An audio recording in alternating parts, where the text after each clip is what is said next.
Bonsoir à toutes et à tous. Les Britanniques nous menacent d'un référendum. Le couple franco-allemand est bien poussif. Qu'on le veuille ou non, la France est seule au Mali et la crise continue de ravager les pays du sud de l'Europe. Ce soir à Paris, un débat d'intellectuels européens a pour thème l'Europe ou le chaos. Ils réclament plus de fédéralisme, en quelque sorte l'union politique ou la mort. Alors, nous faut-il plus ou moins d'Europe et surtout laquelle? C'est l'objet de ce beau croisé en direct dont je vous présente les invités. Stéphane Le Foll, ministre de l'Agriculture, de l'Agroalimentaire et de la Forêt. Marine Le Pen, présidente du Front National. Bruno Le Maire, député UMP, ancien ministre de l'Agriculture et ancien secrétaire d'État aux Affaires européennes. Et enfin Emmanuel Todd, historien, démographe et essayiste. Je vous rappelle que vous pouvez suivre cette émission sur Internet en streaming sur le site plus.francetv.fr et la commenter sur notre page Facebook et sur Twitter. Certaines de vos réactions seront diffusées à l'antenne. L'Europe n'est pas en crise, elle est en train de mourir. C'est le début de l'appel lancé par un certain nombre d'intellectuels européens réunis donc ce soir à Paris. Stéphane Le Foll, vous êtes un Européen convaincu, vous revenez de Bruxelles.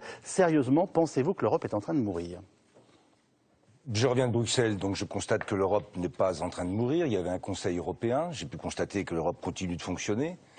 J'ai l'habitude de voir un certain nombre d'appels d'un certain nombre d'intellectuels, souvent sur l'Europe, le fédéralisme. Je connais, mais en même temps, je pense que c'est pas comme ça qu'on fait avancer l'Europe. Et pour ce qui est du fédéralisme ou de l'idée d'un saut qualitatif pour l'Europe, il n'y a qu'une question qui est posée pour moi depuis très longtemps, quand j'étais vice-président du groupe socialiste au Parlement européen.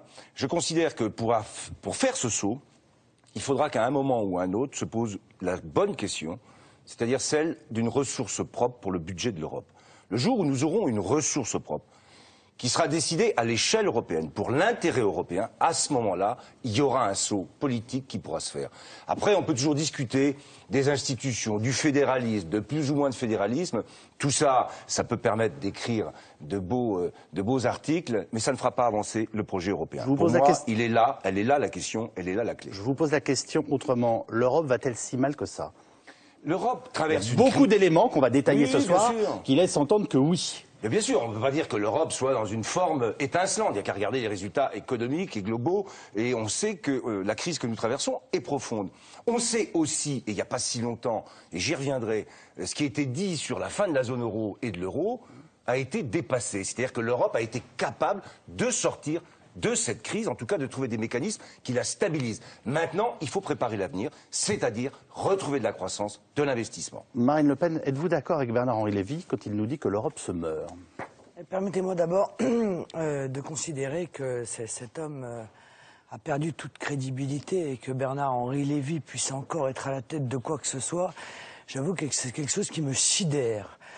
Quand on a vu ces agitations fébriles à Benghazi et qu'aujourd'hui il vient se plaindre que la France est seule au Mali, le moins qu'on puisse dire, c'est qu'il a quand même le don de la contradiction, ce garçon. Il a poussé les responsables politiques à aller soutenir les fondamentalistes islamiques en Libye, et notamment à Benghazi, qui était le centre des djihadistes. Et aujourd'hui, il veut qu'on combatte les mêmes djihadistes au Mali. On va revenir sur la situation au Mali. Laissons ce personnage de côté. Ma question, c'est est-ce que l'Europe se meurt? Je pense que l'Europe, ça veut rien dire, si vous voulez. L'Europe se meurt. Non, l'Union européenne se meurt. L'Europe et l'Union européenne, c'est pas tout à fait pareil. L'Union européenne est une construction politique et économique qui a été voulue à marche forcée par nos dirigeants, systématiquement maintenant contre l'avis du peuple français, qui ne suit plus cette construction, qui ne s'y reconnaît plus, qui ne la trouve plus démocratique, qui considère qu'elle nous coûte beaucoup plus que ce qu'elle nous rapporte, qui a une défiance de plus en plus importante à l'égard de cette construction. Et nos élites, eh bien, continuent à forcer le pas et à faire comme ils l'ont fait d'ailleurs par le passé avec le communisme. On disait ça marche pas, ils disaient oui mais c'est parce qu'il n'y en a pas assez. Bon bah l'Europe c'est pareil, l'Union européenne ne marche pas et à chaque fois on nous dit c'est parce qu'il n'y en a pas assez, il faut encore plus d'Union européenne. Et puis il y en a et moins ça marche. Bon, eh bien il va falloir qu'ils admettent leur erreur parce qu'à un moment donné sinon les peuples vont finir une nouvelle fois par leur dire ce qu'ils pensent, c'est-à-dire qu'ils en veulent plus comme ils l'ont dit en 2005. En quelques mots pour ce début d'émission, Bruno Le Maire, de quoi l'Europe est-elle malade? Je crois que pour beaucoup de gens, l'Union européenne ne sert plus à rien. Elle ne sert plus à rien parce qu'elle ne crée pas d'emplois, elle ne protège pas contre les délocalisations, elle n'empêche pas la désindustrialisation du pays, elle ne protège pas contre certains investissements étrangers, elle n'empêche pas les afflux d'immigrants illégaux sur nos territoires. Donc on se dit mais à quoi ça sert? Pourquoi est-ce qu'on poursuit le projet? Si encore on avait une vision politique commune, vous parliez du Mali, on n'est même pas capable d'aller ensemble se défendre contre les islamistes fondamentaux. De la même façon qu'en 2003, quand je travaillais aux côtés de Dominique de Villepin, vous aviez la Grande-Bretagne et l'Espagne qui disaient qu'il fallait que les Américains menaient la guerre contre l'Irak, et puis l'Allemagne et la France de l'autre côté qui disaient surtout pas la guerre en Irak, c'est une erreur. Donc comment voulez-vous qu'une construction politique qui ne rapporte rien concrètement aux gens, ou dont les gens ne voient pas ce que ça leur rapporte, pour les protéger, pour leur apporter des emplois, pour leur offrir des perspectives pour leurs enfants, et dont on ne voit pas le sens politique, quel est le projet politique commun, puisse encore séduire. Donc s'il y a un message, moi, que j'ai à faire passer ce soir, c'est qu'il est urgent de construire une autre Europe. Si on veut que les peuples s'y retrouvent, il faut une autre Europe. On ne peut pas continuer comme ça. Emmanuel Todd, on joue à se faire peur en imaginant la fin de l'Europe? Fin de l'Europe, continent, de nations qui ne se font plus la guerre, ça je crois pas du tout que ça va finir. Je crois que c'est vraiment absurde de dramatiser. Je crois que ce qui se termine, c'est un certain type de conception économique de l'Europe. C'est-à-dire que le libre-échange, effectivement, ne protège pas. Je pense que Bruno Le Maire faisait allusion à ça sans employer le terme exact. Et puis surtout, actuellement, je veux dire, de façon centrale, l'euro est un échec. C'est-à-dire qu'on est, comment dire, l'euro, c'est une erreur tragique des classes dirigeantes européennes. En un certain sens, c'était un beau projet, mais ça ne pouvait pas marcher. En fait, moi j'avais écrit des choses là-dessus très tôt. En fait, les nations européennes sont diverses, les modes de fonctionnement des peuples sont divers, les économies sont diverses, et je veux dire, c'était appelé à échouer. Et donc maintenant, on vit, l'Europe est devenue une sorte de inversée, et l'euro est devenu une chose folle. Et je veux dire, ce qu'a dit Le Foll est très caractéristique de ça. C'est-à-dire qu'il a présenté la survie de l'euro, en fait, comme un succès, etc. L'euro ne marchera jamais. Je suis prêt à engager toutes les prédictions possibles. Sauf à ce qu'on décide qu'il marche. Voilà, sauf à ce qu'on décide qu'il marche, même en ce moment. Je me souviens du temps où j'étais étudiant en Sciences Po et on avait un cours sur la monnaie, on nous apprenait que la monnaie était un truc qui devait servir à l'activité économique, la facilité. Mais maintenant, la monnaie de l'Europe est un truc qu'il faut sauver. C'est-à-dire qu'on doit sacrifier toutes les économies au fonctionnement de notre monnaie. Donc je crois il va falloir avoir le courage de se débarrasser de ce truc. Emmanuel Todd a posé d'emblée, on va dire, la question de l'euro. Si vous le voulez bien, on va y revenir, je vous le promets. Il y a 4 parties importantes dans cette émission, mais je souhaite qu'on puisse prendre les dossiers un par un. Et je sais que vous avez envie de lui répondre, mais on commence quand même par l'élément de la semaine dernière qui a marqué beaucoup de Français. En l'occurrence, David Cameron promet un référendum aux Anglais pour qu'ils puissent décider du maintien ou pas de la Grande-Bretagne, du Royaume-Uni, au sein de l'Union européenne. Bruno Le Maire, est-ce que c'est une menace sérieuse ou juste une forme de chantage ? Je vous dire là aussi les choses très simplement, parce que je pense que quand on parle d'Europe, il faut peut-être revenir à des choses simples. Si les Britanniques veulent sortir de l'Europe, ils prennent la décision et sortent de l'Europe. Mais nous n'avons pas à dépendre des desiderata, des ultimatums de nos amis britanniques. L'Europe, c'est pas entrée, plat, fromage ou dessert, et puis chacun choisit ce qui lui plaît en fonction de ses intérêts nationaux. C'est un projet collectif. Or, ce qui manque aujourd'hui, c'est que justement, on n'est pas d'accord sur ce projet collectif. Et on est arrivé au point où on ne peut plus continuer comme ça. Vous ne pouvez plus continuer sans vous dire, est-ce qu'on a une politique industrielle commune ?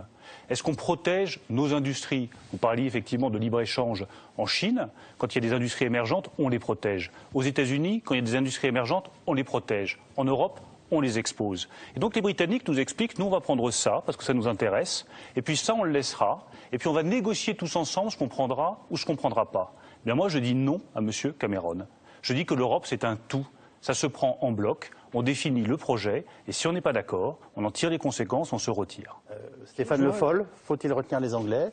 Je prends la métaphore de Bruno Le Maire, et j'ai envie de vous le dire, mais on peut leur dire aussi, messieurs les Anglais, partez les premiers. Voilà. Mais les Anglais décideront. Alors il faut voir... vous avez un avis sur la question ? Oui, mais bien sûr, s'ils veulent partir, je répète la même chose, s'ils veulent partir, personne ne doit aller les retenir. C'est eux qui feront leur choix. En même temps, on va regarder un peu le calendrier qu'on a devant nous. M. Cameron fait cette annonce avec des élections probables en Angleterre, en Grande-Bretagne plutôt, en 2015. Aujourd'hui, il est loin de les gagner, ces élections. Donc on attendra d'abord de savoir ce qui va se passer en 2015, parce que moi je souhaite la victoire des travaillistes. Le référendum a lieu Et je n'ai si, jamais été si sa majorité est réélue. Ni libéral. Donc M. Cameron n'est pas quelqu'un qui, en soi, m'intéresse politiquement. Donc les Anglais feront, ou les Britanniques plutôt, feront les choix qu'ils souhaiteront faire, sachant qu'en plus, en Grande-Bretagne aujourd'hui, il y a d'autres élections en ce moment. Il y a des élections aussi en Écosse pour savoir si l'Écosse devient ou non indépendante. Je vous le dis aussi au passage. Donc tout ça est beaucoup plus compliqué que ce qu'on veut dire. Donc moi, si les Anglais font le choix de quitter l'Europe, ils quittent l'Europe. Mais ce qui est clair, c'est qu'on ne peut pas être dedans et dehors. Pas à géométrie variable. Pas choisir à chaque fois ce qui intéresse et surtout ne pas assumer la responsabilité collective. Vous êtes le seul en responsabilité ministérielle ce soir autour de cette table. Je vous pose la question. L'Europe sans le Royaume-Uni, c'est plus embêtant pour nous ou pour les Anglais? À qui ça posera le plus de problèmes? Ça posera plus de problèmes. Si on se met dans cette hypothèse-là, à qui ça posera un problème? La Grande-Bretagne seule. Qu'est-ce qu'on dit les États-Unis?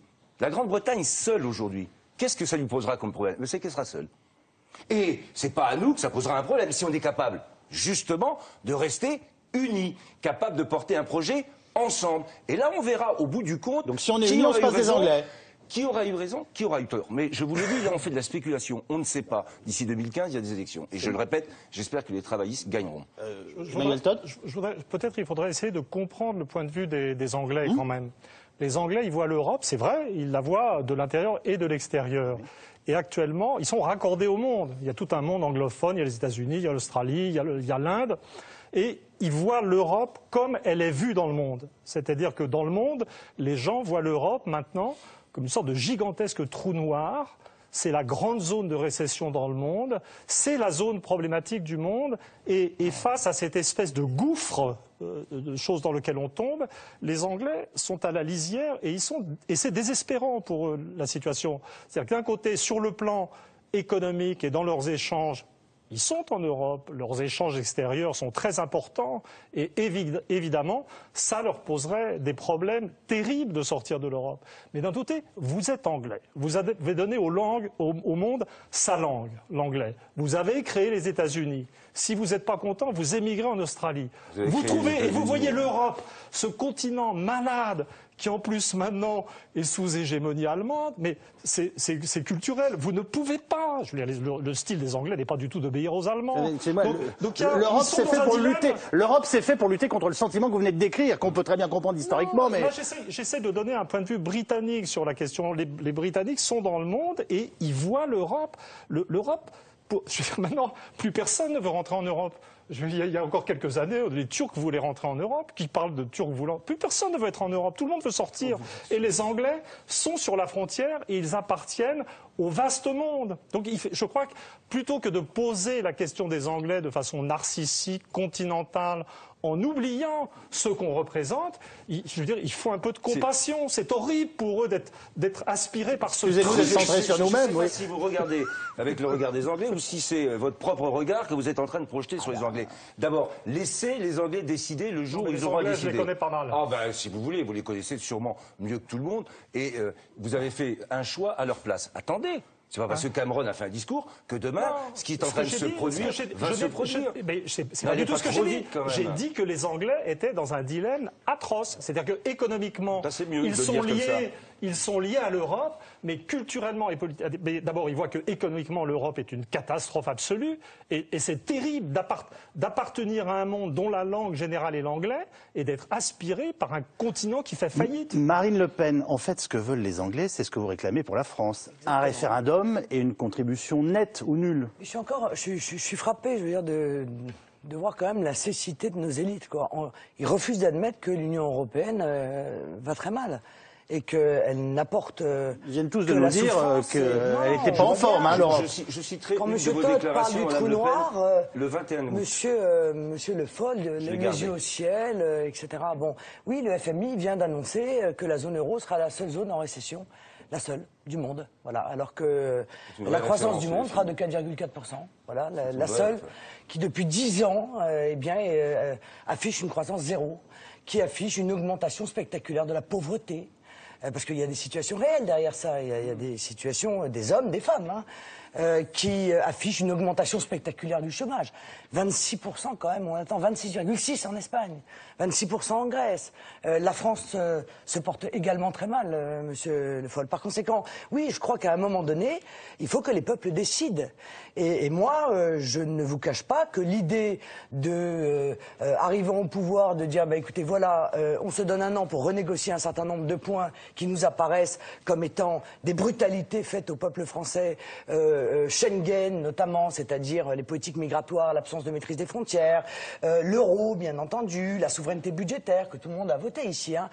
Tout le monde a voté, en tout cas ceux qui avaient la capacité de le faire, le traité budgétaire européen. Vous aussi, je crois, monsieur le maire. La contribution européenne, le nécessaire protectionnisme. Et on obtient ou on n'obtient pas ces négociations. Et un an plus tard, eh bien, les Français décident effectivement par référendum si les négociations obtenues leur vont, sont suffisantes, ou si eh bien, les négociations qui n'ont pas été obtenues ne doivent pas les pousser à tourner le dos à, encore une fois, une machine à broyer, quoi. Parce qu'aujourd'hui, l'Union européenne, que ce soit sur le plan économique, sur le plan social ou sur le plan international, est juste une machine à broyer. Est-ce que ça veut dire que le rêve européen, Bruno Le Maire, c'est ça aujourd'hui, une association où chacun compte à l'euro près ce qu'il donne et ce qu'il reçoit? Je ne vous dis pas que c'est anormal, je vous demande si c'est ce qui est censé faire porter le rêve européen. On est là, au bout du chemin. On est au bout du chemin. L'Europe aujourd'hui n'apporte plus au peuple, et je pense en particulier au peuple français, ce que le peuple français est en droit d'attendre de l'Europe. Des emplois, de la croissance, un mieux-être, une forme de protection. Donc il faut changer. Ça, je crois que sur ce diagnostic, on peut tous être d'accord. On ne va pas continuer comme c'est depuis des années en disant tout va très bien, Madame la Marquise. C'est pas la vérité. Mais pourquoi est-ce qu'on en est arrivé là? Pas parce que l'Europe a voulu intervenir sur tout. C'est parce qu'on n'a pas été capable de s'unir sur un certain nombre de choix politiques. On a tous fait, à 17, pour prendre juste la zone euro, des choix économiques radicalement différents. Vous avez l'Allemagne qui a dit on va être compétitif, on va avoir les meilleurs produits au monde, on va faire de la qualité, on va exporter. Ils ne sont pas si mal portés que ça. Puis vous avez d'autres pays, Marine Le Pen citait l'Espagne. L'Espagne, elle a fait le choix de renoncer à son industrie, d'affaiblir son agriculture et de tout investir sur les services et l'immobilier. C'était une erreur majeure. Elle a fait le choix de s'endetter massivement. C'était une erreur majeure. Ce qu'on paye aujourd'hui, c'est notre incapacité à nous, Européens, de nous mettre d'accord sur une politique industrielle commune. C'est notre incapacité à nous, Européens, à nous mettre d'accord sur une politique d'innovation. Pourquoi est-ce que vous avez, par exemple, un critère obligatoire de dépenses publiques, mais vous n'avez pas un critère obligatoire d'investissement, d'innovation pour les budgets nationaux? Peut-être qu'on se porterait un petit peu mieux. C'est ces questions-là qu'il faut se poser maintenant. Qu'est-ce qu'on veut pour l'Europe demain? Moi, je suis convaincu que si on fait ce choix commun, qu'on sait ensemble où on veut aller, l'Europe peut se redresser.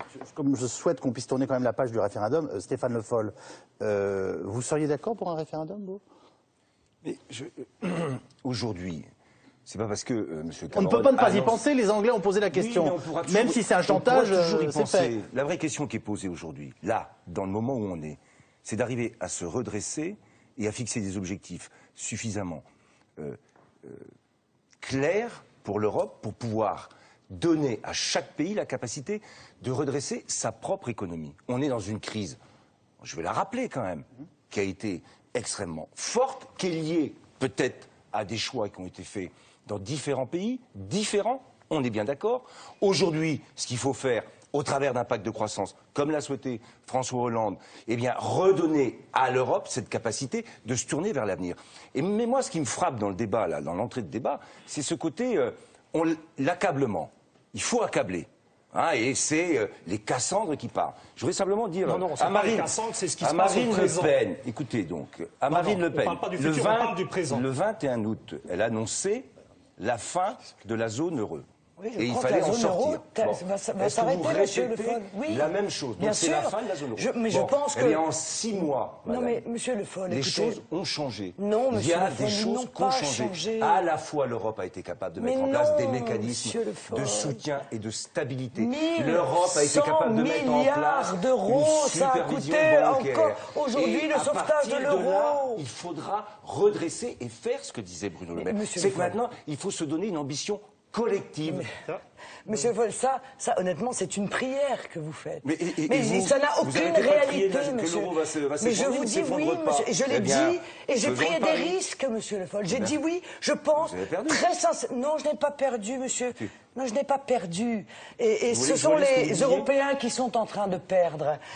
Nos élites refusent d'admettre que leur construction monétaire est une erreur majeure, est un échec total. Alors, on essaye de sauver l'euro.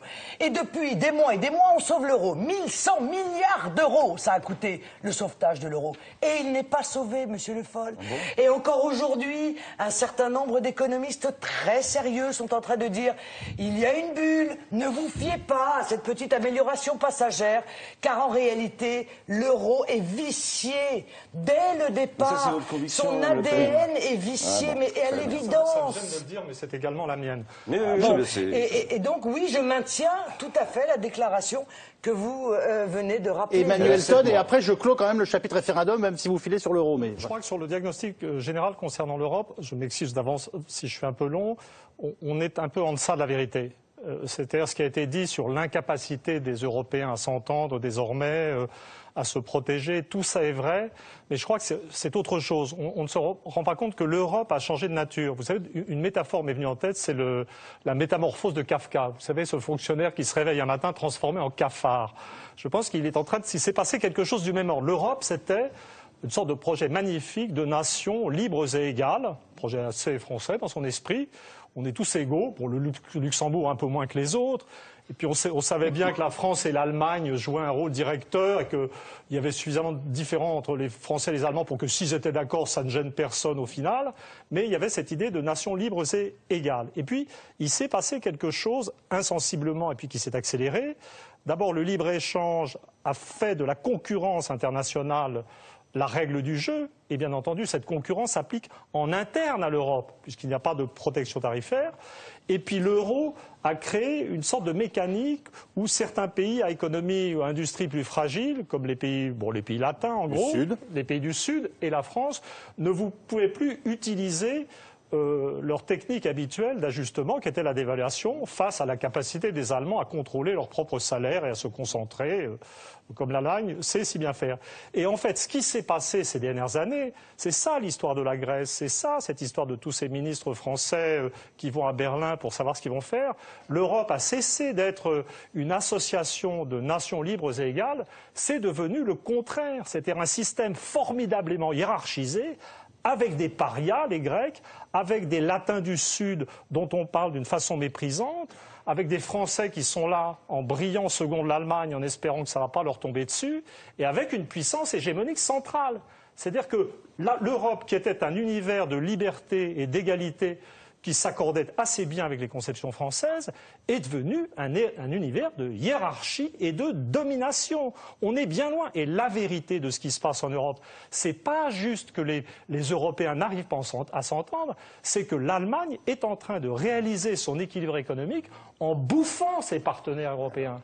La réalité, c'est que l'Allemagne, c'est pas le couple franco-allemand politiquement, on peut se faire tous les bisous qu'on veut.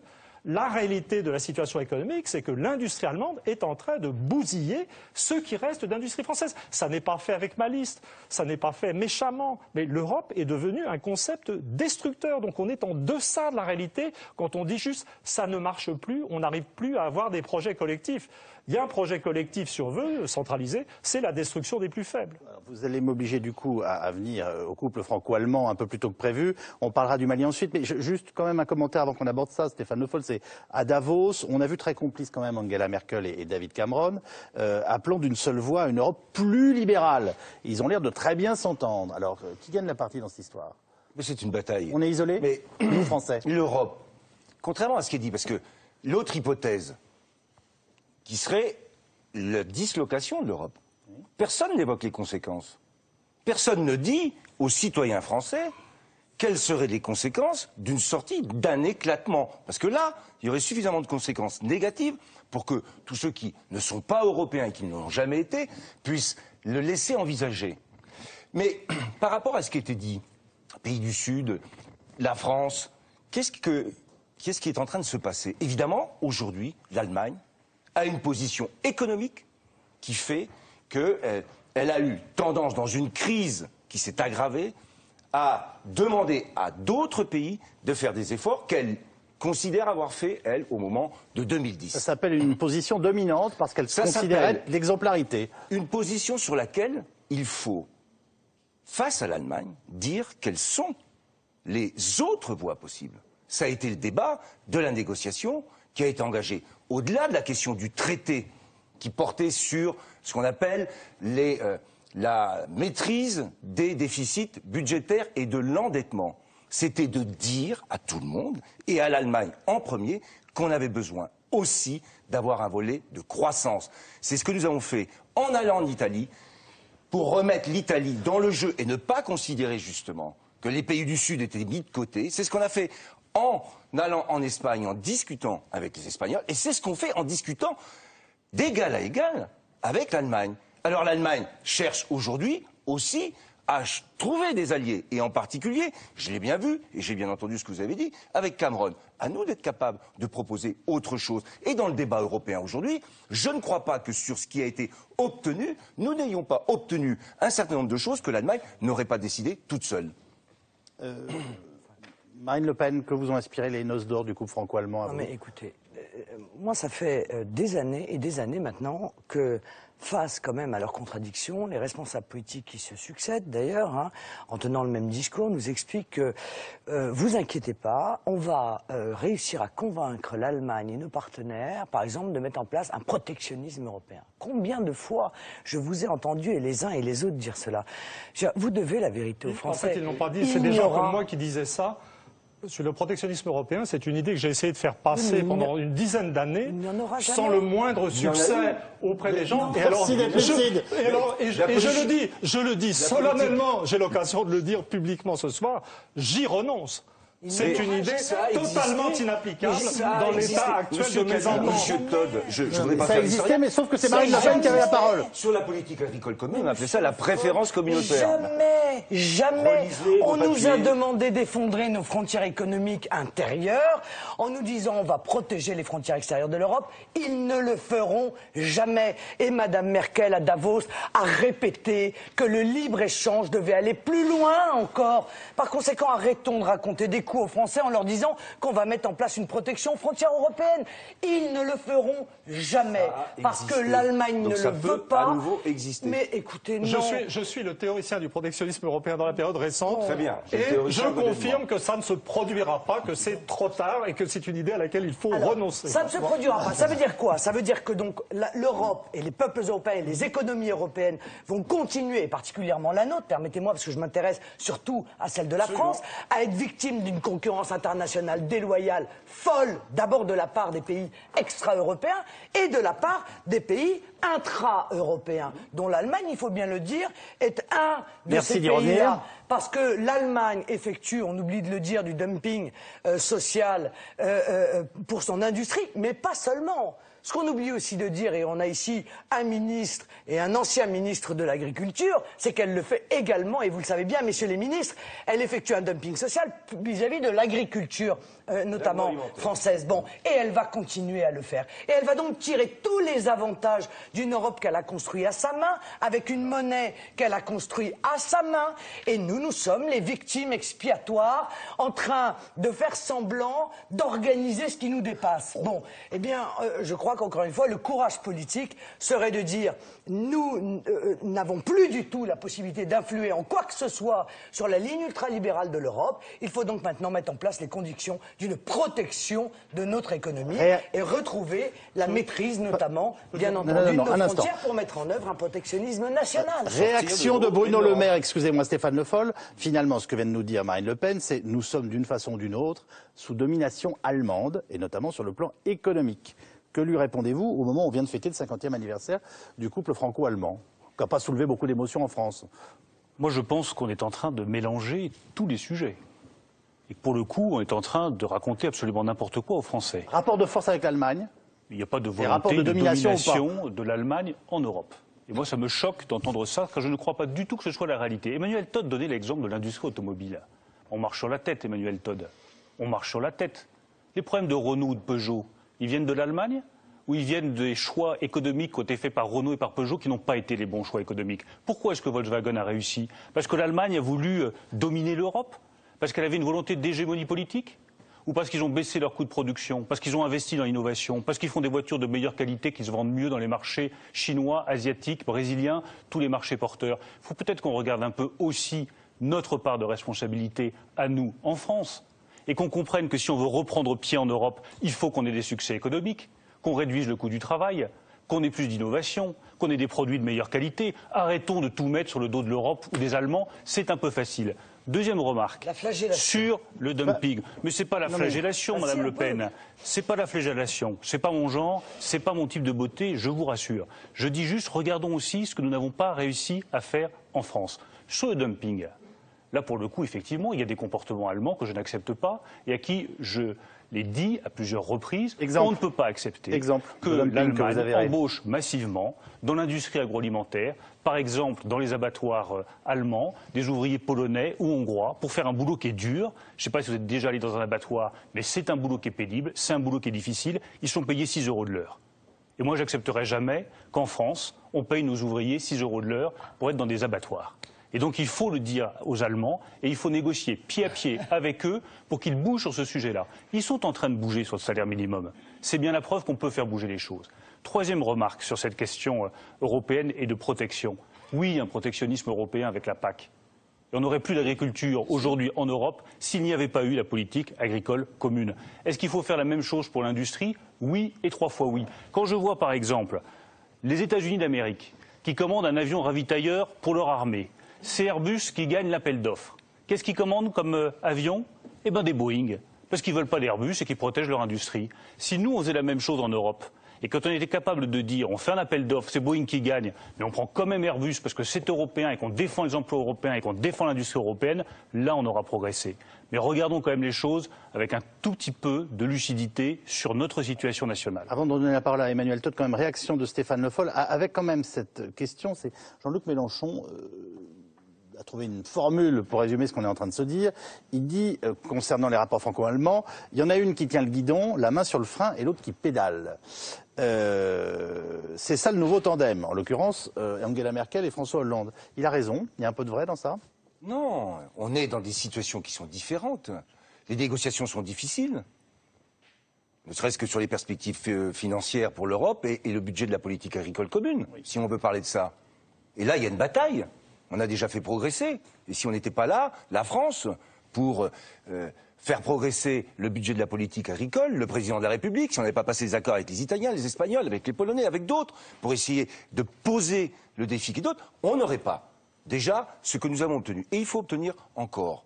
Mais bien sûr qu'il y a des différences aujourd'hui et qu'on a aussi à nous-mêmes faire les choix stratégiques pour redonner à une industrie française qui a perdu des parts de marché en Europe et dans le monde, pour lui redonner cette capacité à investir et à préparer l'avenir. Mais je voudrais juste dire une chose.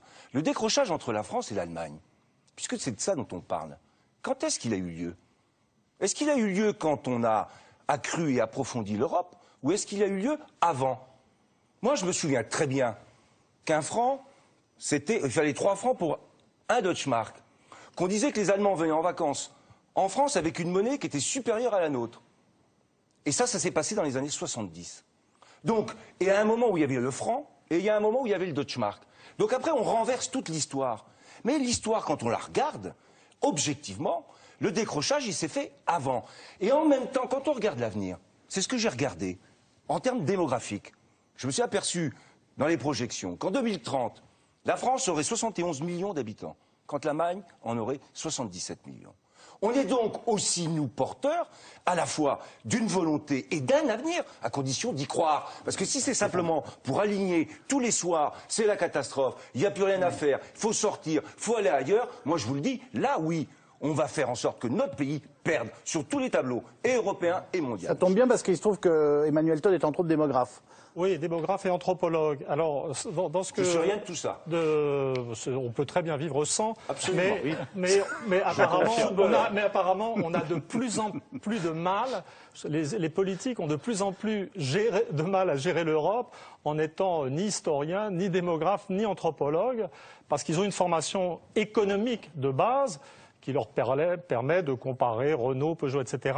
Et c'était très caractéristique dans ce que disait Bruno Le Maire, une sorte de vision de l'économie qui est détachée de la culture. Donc, si on pense que l'économie existe en elle-même et qu'on peut transformer n'importe quel travailleur en n'importe quoi, qu'on peut faire d'un ouvrier français qui a un certain niveau de qualification la même chose qu'un ouvrier allemand, on ne comprend pas l'échec de la construction monétaire européenne. La réalité, c'est qu'une économie, c'est fondamentalement une population qui naît, qui est élevée, et puis qui se met au travail, et qui, dans le travail, est capable de faire ce qu'on lui a appris avec ses niveaux de qualification.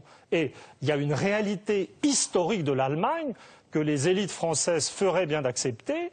L'Allemagne a un niveau, je dirais, de formation industrielle, de tradition industrielle et une certaine capacité d'autoprotection économique qui est un phénomène culturel qui n'a pas son équivalent en France. C'est-à-dire la technique de gestion... Ouais, ils feront toujours mieux que nous. C'est inacceptable comme idée. Ils feront toujours différemment. Moi, je ne suis pas anthropologue ou sociologue, mais si vous mettez les 35 heures dans un pays, alors que votre voisin, lui, ne les applique pas, excusez-moi, mais je ne suis pas pour les 35 heures, mais il ne faut pas s'étonner que l'industrie coule quand l'industrie allemande se redresse. C'est peut-être un peu basique comme raisonnement, mais ça me paraît la vérité. On se disperse dans le détail. En Allemagne les comme en pays, France, on est au même niveau. Il ne s'agit pas d'être supérieur ou inférieur. Les Français bavent devant l'efficacité industrielle allemande. Les Allemands sont tout à fait jaloux du mode de vie français parce que la vie allemande n'est pas marrante tous les jours. Être juste efficace industriellement, c'est pas un but dans l'existence. C'est quand même les Français qui trouvent l'énergie de faire des enfants, c'est tout à fait exact, et de se reproduire. Excusez-moi, ce sont les enfants qui vont régler notre problème? Non, parce que je suis toujours stupéfait quand c'est un beau projet d'avenir, mais... Stéphane Le Foll fait une erreur dramatique que j'ai longtemps commise. C'est-à-dire qu'il se dit, et probablement on se dit, j'ai longtemps dit des choses comme ça que je qualifierais d'inexactes maintenant parce que je ne veux pas être trop méchant avec moi-même. Je dis, oui, les Allemands, ils sont à 1,4 enfants par femme en indicateur de fécondité du moment, et puis les Français, nous, on est à 2 enfants, et puis on est bon en bébé, en donc gros. on a une meilleure pyramide des âges, et puis en telle année, on sera, etc. C'est pas comme ça que ça va se passer du tout. Parce qu'il y a une réalité de la masse industrielle allemande qui fait qu'effectivement, il y a des problèmes de reproduction, mais le système existe avec une telle puissance que simplement, il ira chercher les immigrés dont il a besoin. Donc, à un certain niveau, on a parlé des travailleurs agricoles sous-payés, mais le jour, et c'est bientôt, où l'industrie allemande manquera d'ingénieurs dans ses usines, elle viendra nous piquer les types qui sont formés dans les grandes écoles scientifiques françaises. C'est-à-dire, ça ne sera pas, on pourrait appeler ça le service du travail non obligatoire, si vous voulez, si on a une conscience historique un peu ironique. Mais ne vous faites aucune illusion.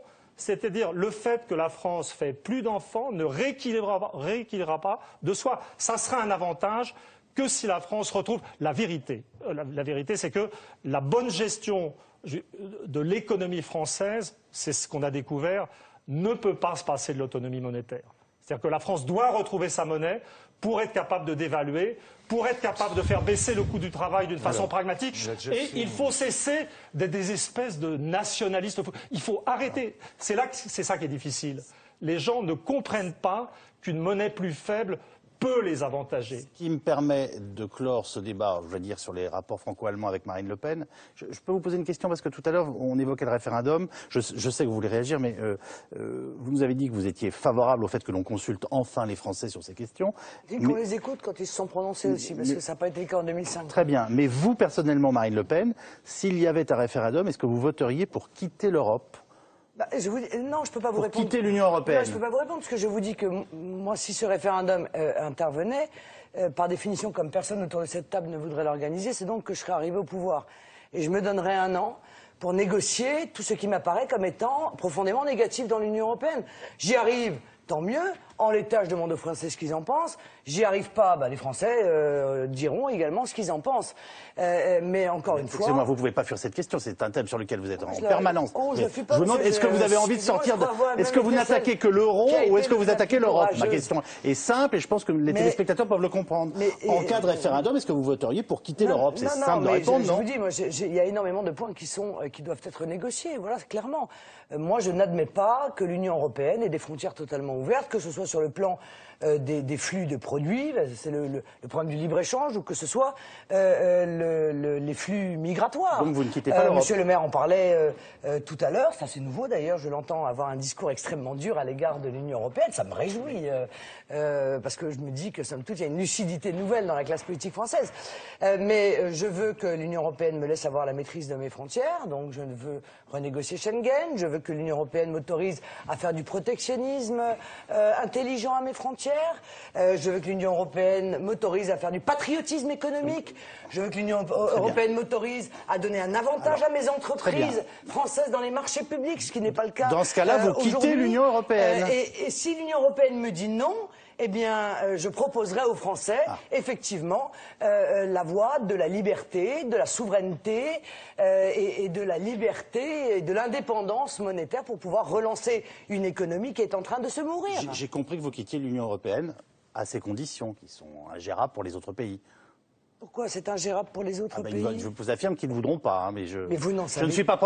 mais vous n'en savez rien. Vous avez raison. Je ne sais pas qu'est-ce que vous en pensez. Posons la question à Bruno Le Maire. Permettez-moi, si la Grande-Bretagne commence à faire un référendum, si la France organise un référendum, vous ne croyez pas qu'il y a d'autres pays européens, d'autres peuples européens, peut-être pas leurs élites, mais d'autres peuples européens qui auront envie aussi qu'on leur demande leur avis? Vous avez raison, c'était le sens de ma question initiale. On est en train de les transformer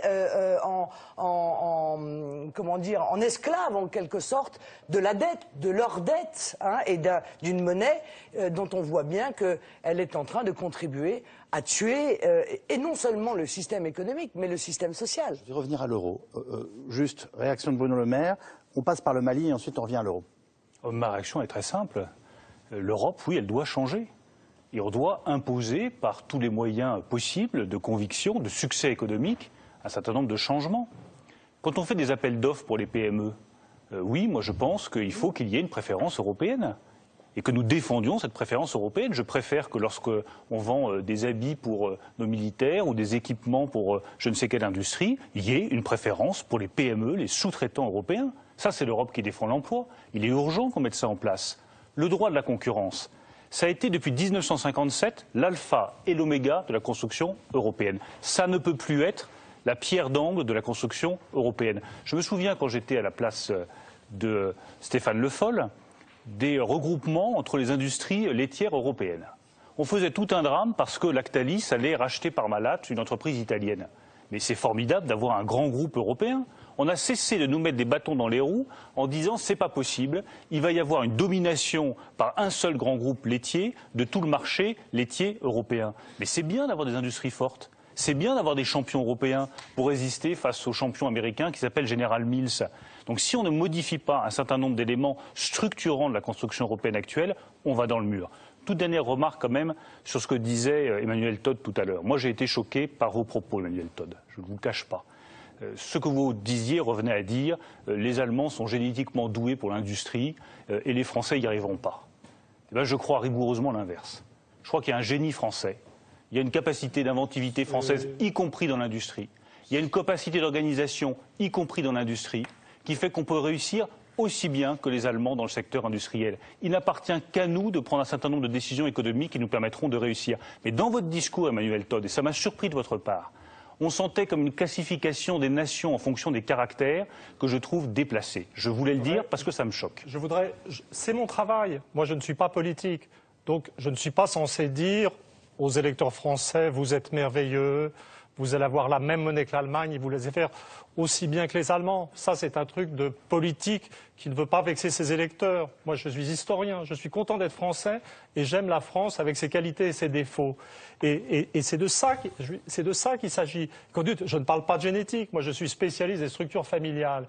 J'ai écrit un bouquin qui m'a pris 6 ans, qui s'appelle L'invention de l'Europe, dans lequel j'ai fait une relecture complète de l'histoire européenne, je veux dire, en prenant, je dirais, comme axe d'approche, cette diversité des structures familiales, des modes de comportement, du rapport à l'autorité, à l'inégalité, qui permettaient d'expliquer la réalité de l'histoire européenne. Il faut être historien. À la limite, on n'a pas besoin. Est-ce que ça explique que les Allemands vendent mieux leur voiture que nous? Mais évidemment, en plus, il y a une chose dont on n'a pas parlé. On parle du protectionnisme européen. Pourquoi est-ce que les Allemands ne sont pas favorables au protectionnisme européen et pourquoi est-ce que les Allemands sont, entre guillemets, libre-échangistes? C'est pas comme les Anglais. Les Anglais sont des vrais libre-échangistes. Ils sont prêts à se suicider pour le libre-échange. Ils ont suicidé leur industrie pour le libre-échange. Et maintenant, ils sont effectivement dans une situation noire parce que la finance ne paye plus, etc. Les Allemands, c'est différent. Sur ce point-là, on sera plus d'accord. Je veux dire, dans la culture allemande, qui, je le répète, est une culture admirable, nous devons à l'Allemagne l'alphabétisation de l'Europe, par la réforme protestante, c'est l'histoire.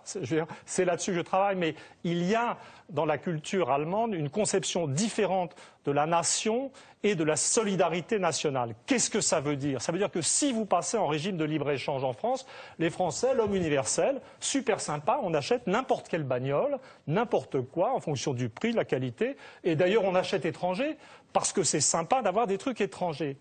La culture allemande, c'est pas ça. C'est une culture de contrôle du voisin, de solidarité. Les Allemands chassent en meute. C'est un trait culturel. C'est pas joli. C'est désagréable pour la conception française de l'homme universel. Mais c'est ça qui se passe. Et la vérité, c'est que le citoyen allemand, pas toujours, mais statistiquement, je veux dire, achètera allemand sans qu'on lui dise et hors règlement. Le Japon est pareil. Ça s'étudie. C'est même structure familiale. C'est étrange qu'ils fassent parmi les meilleures voitures au monde. Ce qui fait qu'on pourrait comprendre ce qu'ils aient éventuellement envie d'acheter pour les Japonais des voitures japonaises et pour les Allemands des voitures allemandes, sans que je veuille du mal à mon industrie automobile. C'est un processus qui s'auto-entretient. Ça donne un avantage de spécialisation. Il n'y a pas que ça. Et moi, je suis tout à fait capable. Mais vous regardez les taux d'alphabétisation de la France et de l'Allemagne en 1900. Les taux d'alphabétisation étaient supérieurs. La France a d'autres qualités. Le génie de la France, il n'est pas dans cette efficacité maximale. Et elle a besoin, pour se protéger, d'avoir sa propre monnaie. Pour vous faire sourire à cet instant du débat, nous arrivons à plus de la moitié, un tweet de Bruno Roger-Petit qui nous dit « Il y a plus de mots », il cite Stendhal bien entendu, « il y a plus de mots d'esprit à Paris en une soirée que dans toute l'Allemagne en une année ». J'aimerais que ce soit vrai pour notre émission, nous verrons tout à l'heure. Je vous ramène au Mali très sérieusement et ensuite on repartira sur la crise et l'euro. Il y a quand même un symptôme important de cette Europe, en tout cas qui peine à exister, c'est notre intervention au Mali. Stéphane Le Foll, on ne peut pas dire que la solidarité européenne nous est émue aux larmes. Vous non plus? Mais on ne peut pas dire non plus qu'il aurait fallu attendre une négociation avec l'ensemble des pays européens pour savoir s'il fallait intervenir au Mali. Parce que je crois que le temps qu'on discute, Bamako serait tombé et on aurait eu beau dire stop, arrêtez, on n'a pas encore pris notre décision, que ceux qui auraient été à Bamako, ils ne nous auraient pas attendus. Donc la France a pris une décision. Elle l'a prise seule. Parce que je pense que par rapport à la situation et l'urgence de la situation, il fallait le faire. Ensuite, l'Europe et ce que l'on sait aussi avec ses histoires et son histoire, et par rapport en particulier à l'Allemagne avec sa propre histoire. Donc nous avons un soutien européen, et je le dis ce soir, il existe. Et quand j'étais, et nous étions avec Bruno Le Maire dans le Bundestag, où il a été clairement dit le soutien de l'Allemagne, de manière très claire, à l'engagement de la France. Et à partir de là, il faut que la France, dans cette opération, assume sa responsabilité, en même temps qu'elle est capable aussi de faire en sorte que les Africains eux-mêmes résolvent ce problème avec nous. Il y a deux choses. On peut le retourner dans tous les sens. Nous sommes les seuls à nous battre en ce moment au Mali. Oui. Ce sont nos soldats qui sont engagés, oui. Et c'est une grande responsabilité du président de la République d'avoir engagé nos forces là-bas. Très bien. On peut dire, j'entends très bien votre argument qui consiste à nous dire, si on souhaitait intervenir pour arrêter les exactions, et je rappelle à nos téléspectateurs, et on l'a vu largement ce soir dans le journal de David Pujadas, que ce soir Tombouctou a été libéré et que c'est évidemment un soulagement extraordinaire pour les Maliens qui habitent dans cette ville. Mais une fois qu'on a dit cette chose, on peut attendre plus de support, plus d'aide, dans tous les sens du terme, ce qui ne veut pas dire forcément des militaires immédiatement. Or, on sent bien que tout ça nous est compté pour l'instant. Mais tout ça arrive, et tout ça est là. Alors après, on peut toujours dire que c'est pas assez. On peut faire des comparaisons, dire après tout qu'on devrait avoir plus. Mais je connais, écoutez, sur ce débat-là, je vois tout à fait les interventions qui vont suivre derrière. et qui vont consister à rajouter au travers du Mali cette fin de l'Europe. Donc il y a la zone euro, puis maintenant il y aura la fin de l'Europe de manière générale, parce que sur le Mali, nous n'avons pas toutes les troupes européennes avec nous au Mali. Je le répète, cette décision a été prise par la France. Et il était nécessaire que la France prenne cette décision, sinon nous ne pourrions même pas discuter aujourd'hui de savoir ce qui se passe au Mali. Très bien. Donc maintenant, nous sommes en Europe et nous avons demandé le soutien européen qui nous a été donné à la fois sur la logistique, sur la formation. Il vient, il arrive et les Européens sont là. Est-ce que nous sommes isolés au Mali? Et à qui la faute si la France est le seul pays européen à se battre en ce moment dans ce pays pour des valeurs qu'on peut tout à fait partager et même revendiquer? D'abord, moi je soutiens sans réserve l'intervention militaire française au Mali. Je ne formule pas de réserve, de critique. Il y a un engagement. On est en lutte contre un islamisme radical qui est une menace pour notre pays et pour le continent européen, donc je ne compte pas mes réserves. Ensuite, si on regarde lucidement la façon dont l'Europe a évolué dans la défense de ses intérêts politiques à l'international, on ne peut que constater une régression sur quasiment tous les plans. Et je ne dis pas ça pour dire que c'est la fin de l'Europe. Je dis ça pour passer le seul message que je peux passer ce soir. Il faut une autre Europe. Prenez le service d'action extérieure. Quand il y avait M. Solana, il commençait à y avoir une ébauche de politique extérieure commune. M. Solana, il allait au Proche-Orient, il essayait de négocier la paix au nom de l'Europe. Ça existait. Madame Ashton, je n'aurais pas la cruauté de dire ce qu'elle représente aujourd'hui sur la scène internationale. Il y a quelques années, on parlait encore de défense européenne. On avait des projets de défense européenne. On avait la brigade franco-allemande. Il y avait des travaux. Elle est où aujourd'hui, la défense européenne? Elle progresse comment? Il y a quelques années, on avait mis sur pied EADS. On avait une industrie militaire européenne qui commençait à se développer, qui était forte. Il y avait de beaux projets. Il y a quelques semaines, on a eu l'échec de la fusion entre EADS et le grand industriel britannique BAE Systems. Je le regrette, c'est une nouvelle régression. Donc à un moment donné, il faut simplement se poser la question, et là pour le coup c'est notre rôle de responsable politique, est-ce que l'Europe a vocation à être uniquement une zone économique, voire une zone de libre-échange, qui n'est pas capable de défendre ses industries, son économie, ses emplois, ou est-ce que c'est une zone qui défend son industrie, son économie, ses emplois, et qui en plus se fait une certaine idée de la paix dans le monde, des rapports de force internationaux, du respect du droit international, et qui se donne les moyens de faire valoir ses valeurs et ses principes. Eh bien moi je m'inscris résolument dans la deuxième option, mais il serait un peu temps, je crois, qu'on se secoue les puces. Une défense européenne commune, Marine Le Pen, est-ce que c'est devenu une nécessité, un doux rêve ou une abomination? Moi, le problème, c'est que je ne comprends même pas les termes du débat. Depuis des jours et des jours, chacun est là, mais alors, sommes-nous seuls ou nous sommes... Vous, le problème, nous ne sommes pas une nation libre et souveraine. Nous n'avons pas la possibilité d'aller intervenir lorsque nous pensons à la demande d'un de nos alliés historiques qu'il faut intervenir. On doit demander l'autorisation, on est obligé de faire un consensus avec qui d'ailleurs, qui n'a jamais existé. Et puis est-ce que c'est un succès obligatoirement d'être ensemble? Moi je l'ai vu en Afghanistan, tout le monde y était. Bah excusez-moi, quand on voit les résultats, c'est quand même pas particulièrement brillant. Bon, visiblement, vous avez très bien tout seul au Mali, pour l'instant. Bon voilà, pour l'instant on s'en sort plutôt bien. Moi la seule chose que je regrette, c'est qu'on n'ait plus la capacité en réalité totalement d'être libre et d'être une nation souveraine qui puisse intervenir ainsi rapidement parce que le budget de la défense n'a eu de cesse que d'être contracté depuis des années, parce que le livre blanc en 2008 a prévu la baisse de milliers d'hommes, 7500 hommes en moins par an, hein, jusqu'en 2020, ce qui est jusqu'en 2014, ce qui est considérable. Bon, voilà, c'est ça le problème que l'on a aujourd'hui. Bon, l'Allemagne veut y aller, elle y va. Elle veut pas y aller, elle y va pas. Bon, bah, parfait. Et puis peut-être aussi que les autres pays, après tout, qui sont intervenus en Libye, à eux, il n'a pas échappé cette contradiction tout de même. En Libye et en Syrie, on intervient pour soutenir les djihadistes, les fondamentalistes islamiques, et qu'au Mali, on les combat. Hein. Peut-être qu'eux, ils se retrouvent effectivement confrontés à des problèmes de contradiction par rapport à leurs opinions publiques. Bon, les dirigeants français, ça les dérange pas, eux. Hein. Ils sont amis avec les uns en Libye et ennemis avec les mêmes au Mali. Ça leur pose pas de problème. Moi, ça m'en a posé, je l'ai dit très clairement. J'ai été la seule, je crois, d'ailleurs, dans la classe politique française à le dire. Voilà, donc, moi, je crois qu'il faut que chaque pays garde une capacité de défense individuelle. Et d'ailleurs, souvenez-vous, Monsieur Quilès, puisque que vous parliez là, tout à l'heure de l'Irak. En 2003, M. Keynes avait proposé un porte-avions anglo-français. Hein, voilà, donc moitié-moitié. Bon, il n'y a qu'un malheur, c'est qu'on n'avait pas la même position sur l'Irak. Donc on aurait fait quoi? On l'aurait coupé en deux, on aurait envoyé la moitié en Irak, et puis l'autre moitié, on l'aurait laissé là. Enfin, on voit bien qu'on a besoin d'être un pays libre, souverain, indépendant, avec des relations, bien entendu, internationales.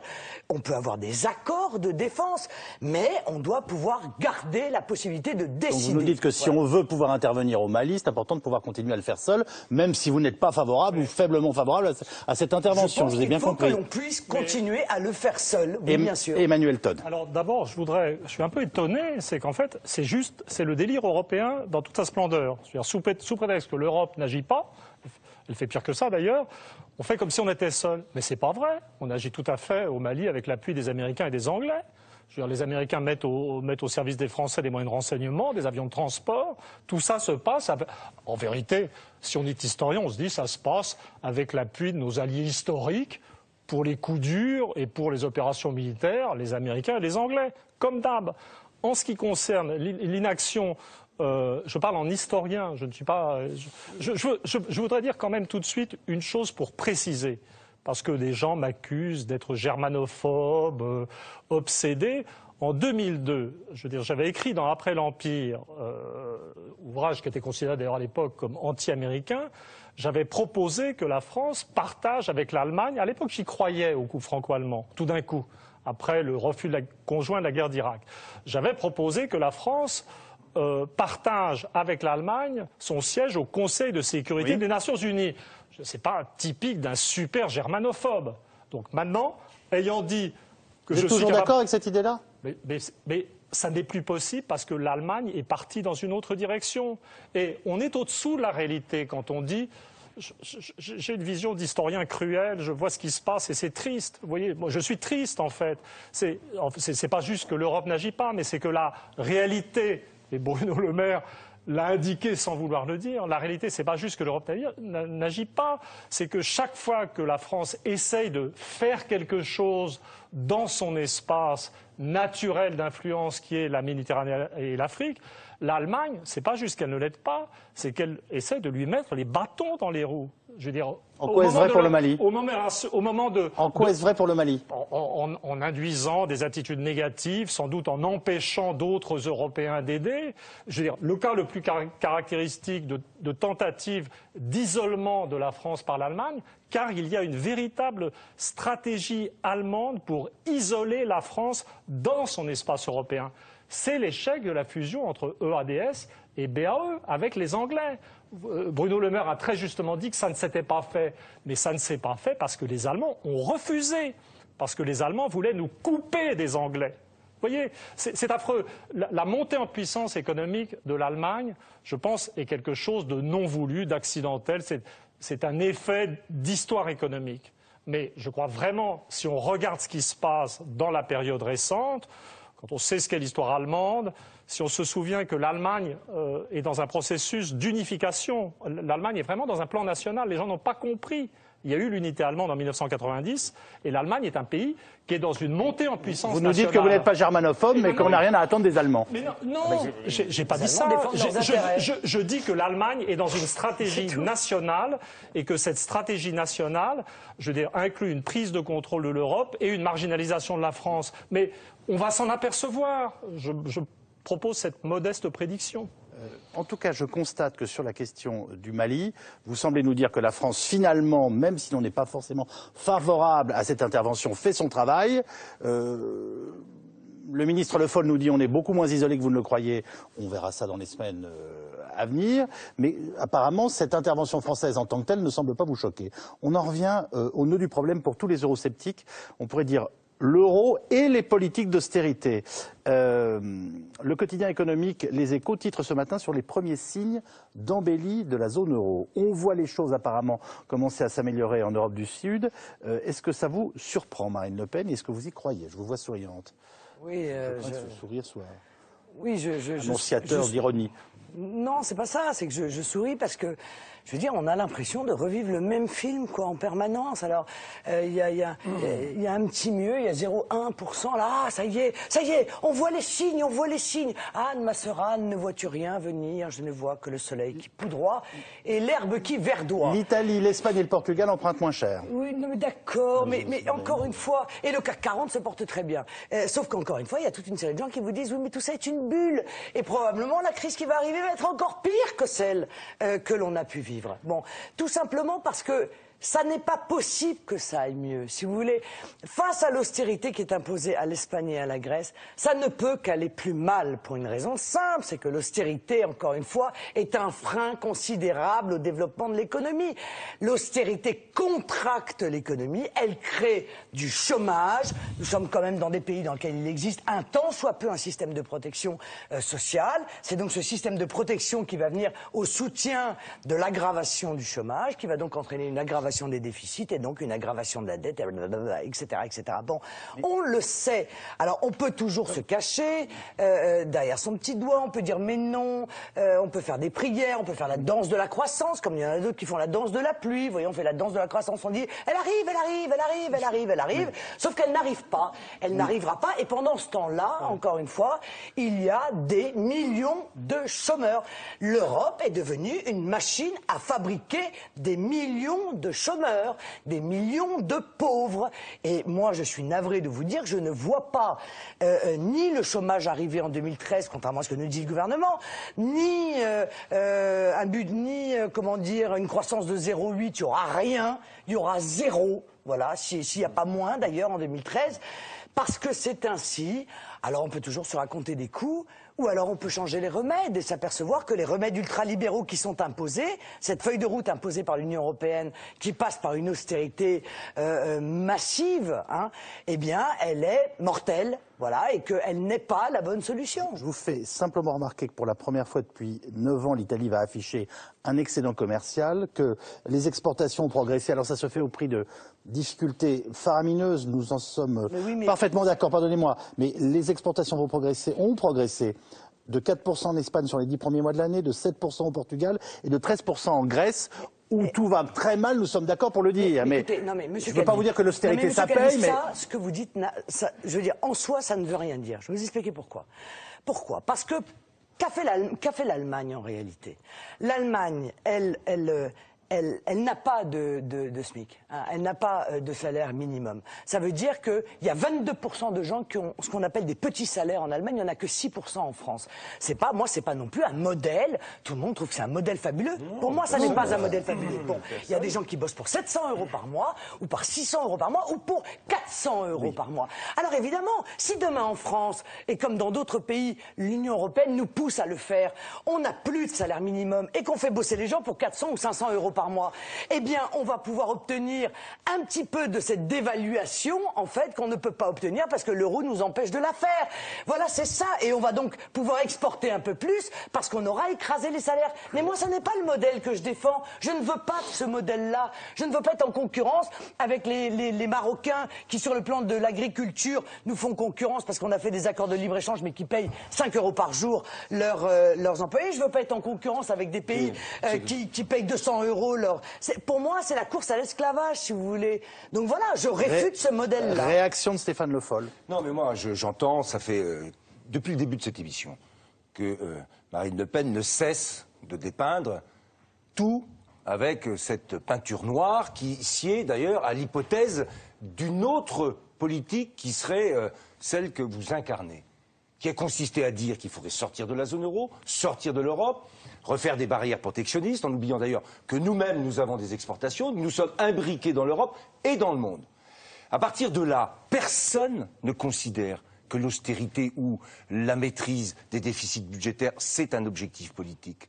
Mais aujourd'hui, quand les États empruntent pour faire fonctionner l'État, si vous avez des taux d'intérêt qui explosent, c'est votre capacité à financer les dépenses que vous évoquiez tout à l'heure, à la fois de dépenses de défense, d'éducation que vous remettez en cause. Donc on est obligé de faire deux choses.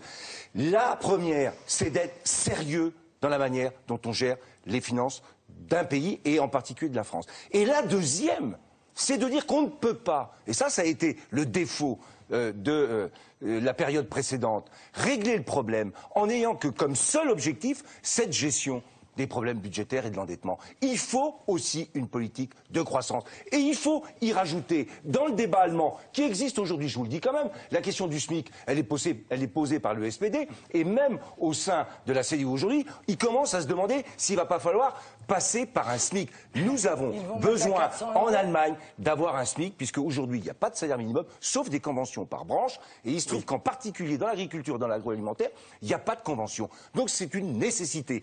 Et ça, c'est un débat public et politique qui a lieu en Allemagne aujourd'hui. Donc, il faut à la fois être sérieux sur les objectifs globaux qu'on se fixe et en même temps être capable, et vous l'avez dit, de soutenir l'investissement, la croissance et de préparer l'avenir. C'était tout le débat qu'il y avait avec ce pacte de croissance, 120 milliards, plus le rôle de la Banque centrale qui a complètement changé pendant cette crise. On ne le dit jamais assez.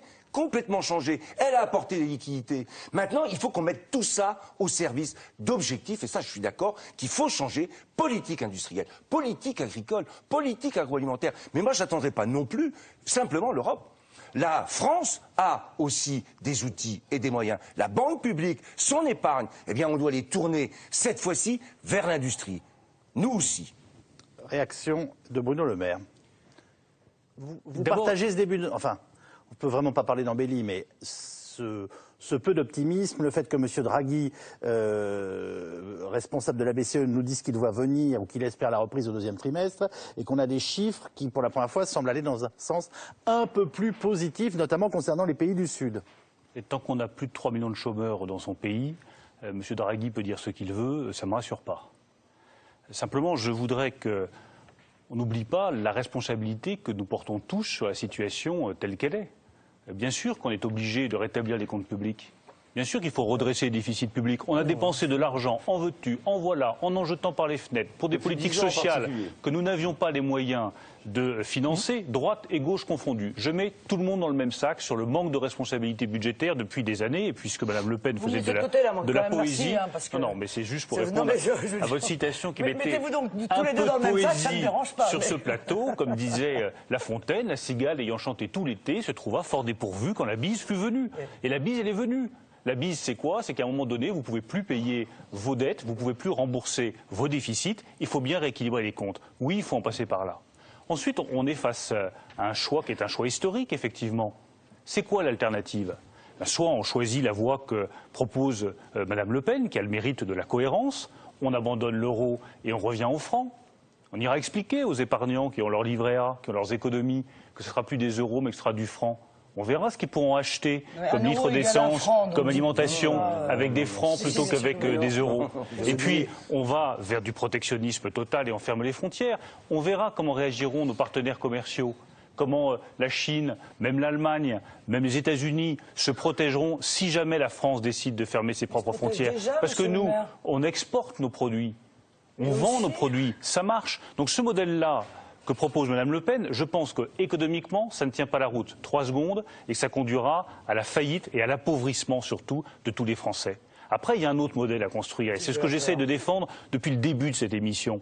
Il faut que l'Europe change de cap, qu'elle passe d'une logique d'affrontement à une logique de coopération, que sur la question du salaire minimum, effectivement, on ouvre les négociations, comme je l'ai fait il y a 2 ans avec mes amis allemands de la CDU, où je leur ai dit, il vous faut un salaire minimum. On ne peut pas avoir un marché commun avec d'un côté des gens qui sont payés 4 euros ou 6 euros de l'heure pour le même boulot, et de l'autre, certains qui sont payés 11 ou 12 euros de l'heure. C'est pas acceptable, c'est pas tenable. Ils bougent sur ce sujet-là. Eh bien moi, je me battrai le plus possible. Il bouge lentement, c'est vrai, mais il bouge.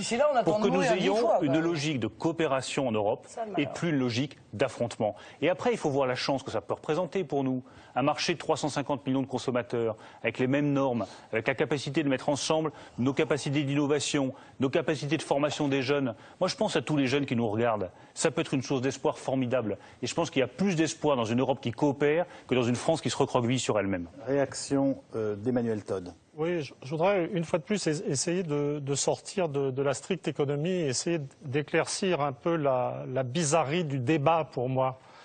Puisque, en fait, Marine Le Pen, dont j'abomine le parti politique, ne dit que des choses économiquement vraisemblables. Et je voudrais essayer de dire, ce qu'il y a de vraiment triste dans la situation, qui ne relève pas simplement de l'économie. C'est-à-dire, ce qu'on est en train de vivre, les hommes politiques n'osent pas l'admettre parce qu'ils ne savent pas quoi faire, parce qu'ils sont perdus, parce qu'ils sont un peu lâches aussi et paresseux, c'est la faillite du rêve européen. C'est un rêve qui s'effondre et les sociétés ne peuvent pas vivre sans projet et sans rêve. Vous voyez ? Et seul un projet et un rêve peut soutenir une action économique. Et le problème que pose le Front National, c'est qu'il dit des choses qui, en apparence, ont l'air économiquement raisonnables. Il parle de protectionnisme, il parle de se recentrer sur la nation française. Mais là où la proposition du Front National est viciée, je dirais, et sans avenir, c'est qu'un recentrage sur un projet national, ça suppose un élément, je dirais, de rêve national et d'une nation grande et généreuse qui comprend tous les Français, y compris les immigrés et leurs enfants.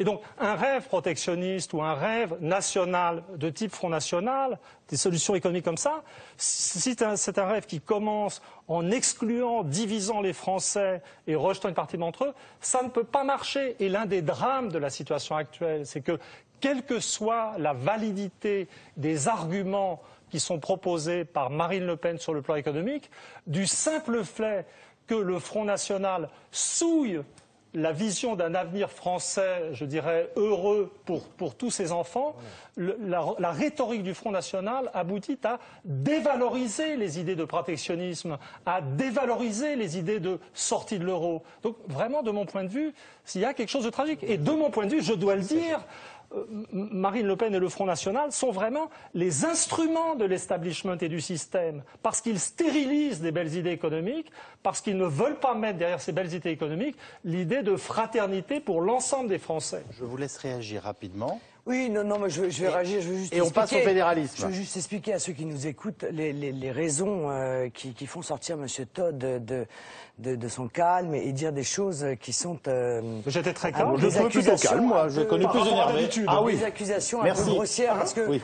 Évidemment, M. Todd est très embêté parce que nous pensons sur l'économie et sur l'Union européenne exactement la même chose. Alors, comme bien souvent, quand on est dans la situation qui est la sienne, il faut s'en dédouaner. En 2011, il a dit... Le seul projet raisonnable économique, c'est celui de Marine Le Pen. Qu'est-ce qu'il n'avait pas dit? Tout le monde lui est tombé dessus, ça a été épouvantable. Donc aujourd'hui, il doit se dédouaner en accusant le Front National de diviser les Français. Le Front National ne divise pas les Français. Il vous dit qu'il peut être parfois d'accord avec vous sur le plan économique, mais pas sur la finalité. Donc je réponds, le Front National.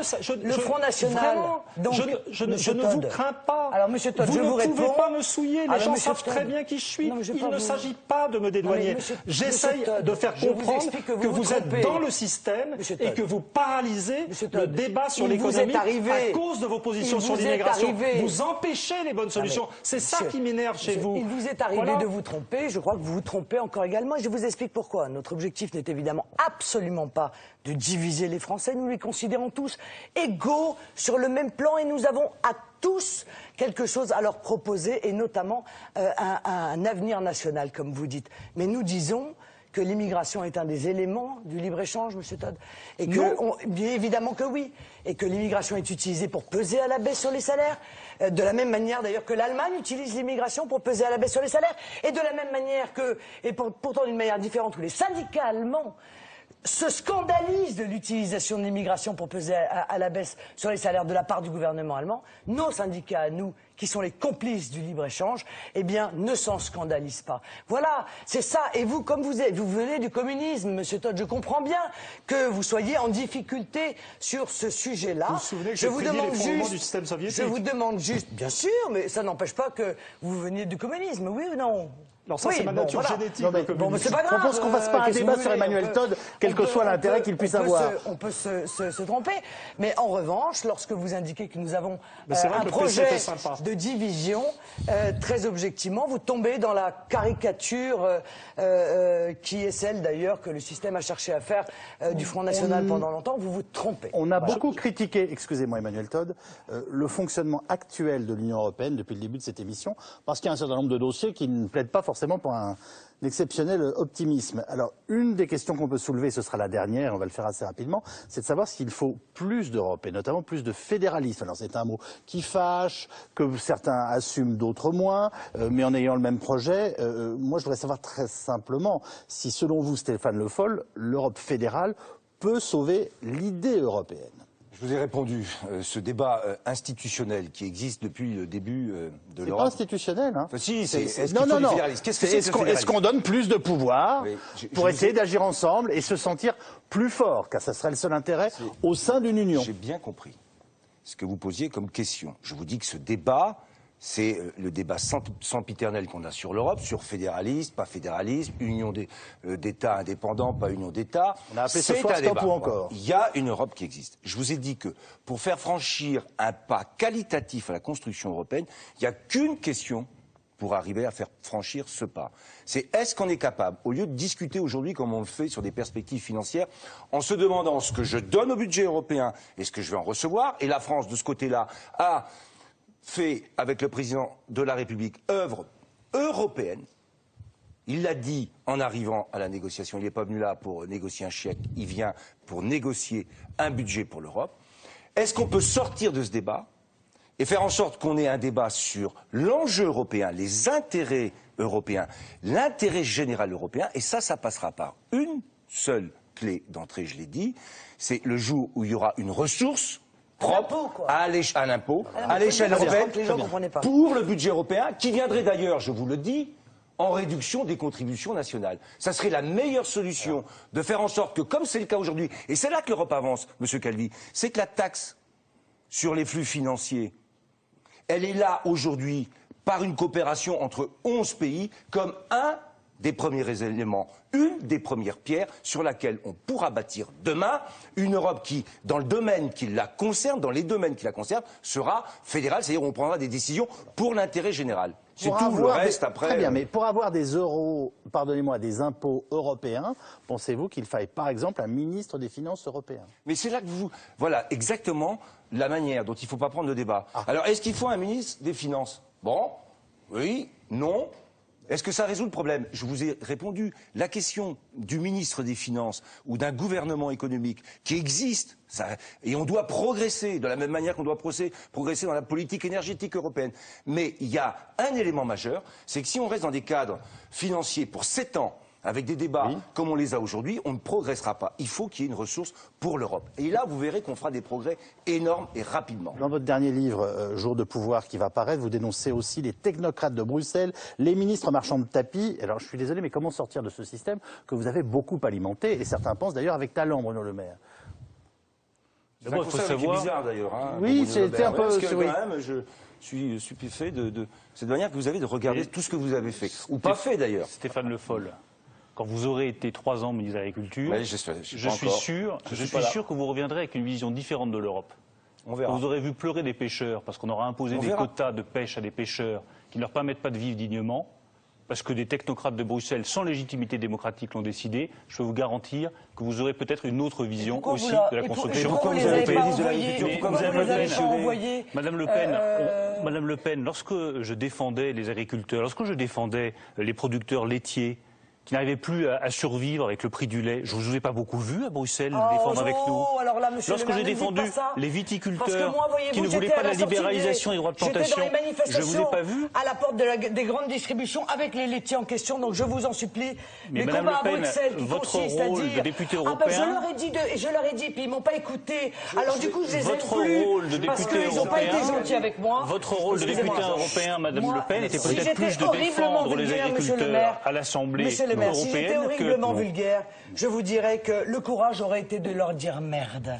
Voilà, pour défendre justement les pêcheurs qui pleuraient, pour défendre les agriculteurs à qui on demande aujourd'hui encore 500 millions d'euros, et on en avait déjà parlé, parce que de dettes de l'État qui, soi-disant, rompt la concurrence auquel tient tant l'Union européenne. Voilà, à un moment donné, lorsque des secteurs agricoles entiers sont en voie de disparition, on se tourne vers les technocrates et on dit non. Attendez, sans le savoir, vous venez de conclure. Je préfère terminer. Madame Le Pen, vous dites souvent merde. Ça fait pas beaucoup Non, progresser les souvent, choses. je dis pas souvent, Moi, mais de je temps me suis en temps, ça battu, ferait du bien, Madame Le voyez-vous. Pen, je me suis Franchement. battu avec la Commission Surtout aux européenne technocrates. pour obtenir des résultats sur le marché du lait. J'ai obtenu l'intervention, j'ai obtenu le redressement des prix du lait à la fin de l'année 2009. Mais et il n'y aurait pas monsieur 80% d'agriculteurs Le Maire. français qui m'apporteraient encore leur soutien si jamais j'avais estimé que je n'avais pas fait écoutez, correctement mon boulot. Monsieur le maire, je suis préfère. 80%, Non, vous avez que donc dire- Marine Le Pen. vous faites faire des Merci. sondages Je sur vous-même. préfère. Bah, ça Je démontre d'ailleurs la je manière poursuis, dont vous envisagez la Madame Le politique. Pen, mon raisonnement. Je poursuis mon raisonnement de manière très courte. D'abord, il faut savoir où on va. Qu'est-ce qu'on veut comme Europe? Tant qu'on ne sait pas ce qu'on veut comme Europe, ça ne sert à rien de vouloir se rapprocher davantage. J'ai proposé qu'avec nos amis allemands, on ait un débat sur ce sujet sur les prochaines années pour qu'on arrive à se mettre d'accord sur un certain nombre de points. La deuxième chose qui me paraît capitale, c'est qu'on redonne le pouvoir aux Français sur cette construction européenne. Pourquoi est-ce qu'ils s'intéressent autant de la construction européenne? C'est qu'ils n'ont pas la main sur tout cela. Je fais une proposition très concrète et je déposerai cette semaine une proposition de loi sur ce sujet. Que le président de la République française ne puisse plus aller à un Conseil européen négocier des positions françaises qui engagent des milliards et des milliards d'euros sans avoir au préalable la validation de l'Assemblée nationale française pour que le peuple français puisse reprendre la main sur les questions européennes. Écoutez, c'est une vraie question, vient de dire Stéphane Le Foll. Oui, parce que là, on sort de la 5e, et l'élection du président de la République au suffrage universel, parce que la différence entre Mme Merkel ou le président de la République, et quand même, M. Sarkozy, quand il partait négocier avec Mme Merkel, sans d'ailleurs que personne ne le sache, puisqu'on voyait les résultats le soir à la télé, s'est jamais posé cette question. Donc là, je trouve ça un peu bizarre de poser ça de cette manière-là. Le progrès qu'on doit faire à l'échelle européenne, il est de faire en sorte que l'Europe se donne des moyens à la fois au niveau international, sur la mondialisation, réciprocité dans les échanges, intégration des normes environnementales, sociales, et qu'elle se donne surtout des moyens d'investir en commun dans ce qui prépare l'avenir de demain. Croissance verte, écologie, environnement et en même temps nouvelles technologies. C'est ça l'enjeu. C'est comme ça qu'on arrivera demain à continuer à peser ce que nous sommes encore aujourd'hui, c'est-à-dire la première puissance économique du monde. On a souvent tendance à l'oublier. Je termine avec une citation de Bruno Le Maire. C'est un mystère de l'Europe, elle progresse au moment où l'on désespère de sa capacité à décider. Voilà, sachez que François Hollande se rend donc mardi prochain à Strasbourg pour un discours solennel devant le Parlement européen, discours préfigurant la bataille du budget 2014-2020. Merci à tous d'avoir participé à cette émission. Les livres de mots croisés ce soir, L'invention de l'Europe, à noter de sa main en l'occurrence avec ses post-it, par Emmanuel Todd, c'est l'édition en poche dans cette collection Point au Seuil. Je me permets de renvoyer aussi à L'invention de la France, parce que la France et l'Europe, les deux nous intéressent. Un atlas anthropologique, c'est un essai Gallimard publié par la NRF avec Hervé Lebras. Et puis donc le dernier livre de Bruno Le Maire qui sort Jeudi. Merci. Jour de pouvoir, un récit aux éditions Gallimard. Jour de pouvoir, récit aux éditions Gallimard. Merci infiniment aux uns et aux autres d'avoir participé à l'émission. Un dernier merci à Brigitte Benkemoun qui a préparé, bien entendu, ce débat, comme chaque semaine, à Tristan Carnet qui vient de le réaliser avec ses équipes. On se retrouve lundi prochain pour un nouveau mot croisé. Bonne fin de soirée avec le dernier journal. Merci infiniment de votre fidélité.